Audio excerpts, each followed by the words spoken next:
तमिलनाडु के कुन्नूर में भारत की तीनों सेनाओं के प्रमुख जनरल विपिन रावत, उनकी पत्नी और अन्य 11 अधिकारियों की मौत हो गई है।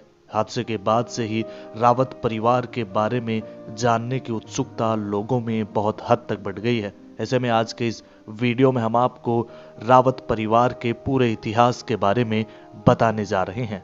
इस हादसे में जान गंवाने वाले जनरल बिपिन रावत का परिवार सेना से जुड़ा हुआ रहा है।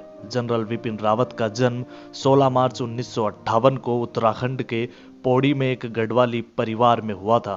बिपिन रावत ने 1978 में आर्मी ज्वाइन की थी और उन्होंने सेना में एक लेफ्टिनेंट होने से लेकर देश के पहले चीफ ऑफ डिफेंस स्टाफ तक का सफर तय किया।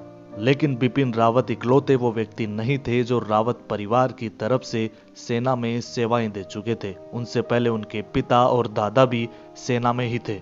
किसी खास परिवार में जन्म किसी बच्चे को खास नहीं बना देता, लेकिन ये कहना गलत नहीं होगा कि जिन बिपिन रावत को दुनिया ने जाना, उन्हें फौजी संस्कार अपने पूर्वजों से ही मिले थे। बिपिन रावत के पिता लक्ष्मण सिंह लेफ्टिनेंट के पद से रिटायर हुए थे। वहीं लेफ्टिनेंट जनरल लक्ष्मण सिंह के पिता यानी बिपिन रावत के दादा भी सेना में सिपाही रह चुके थे।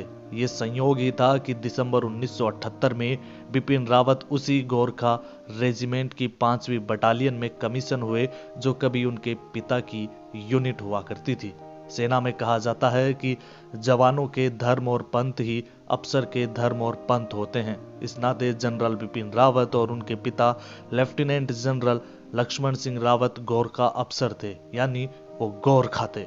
इसके अलावा बिपिन रावत के चाचा भरत सिंह रावत भी फौजी रहे हैं। वे सेना में हवलदार के पद से सेवानिवृत्त हुए। बिपिन रावत की पत्नी Madhulika defence wives welfare association यानी DWWA की प्रेसिडेंट थी। इस हैसियत से वे सैन्य कर्मियों के परिवारों के लिए काम करती थी। जनरल बिपिन रावत की 2 बेटियां भी हैं जिनका नाम है कीर्तिका और तारिणी। कीर्तिका उनकी बड़ी बेटी है, उनकी शादी हो चुकी है और वो मुंबई में रहती है। वहीं तारिणी उनकी छोटी बेटी हैं और वो दिल्ली हाईकोर्ट में प्रैक्टिस कर रही हैं।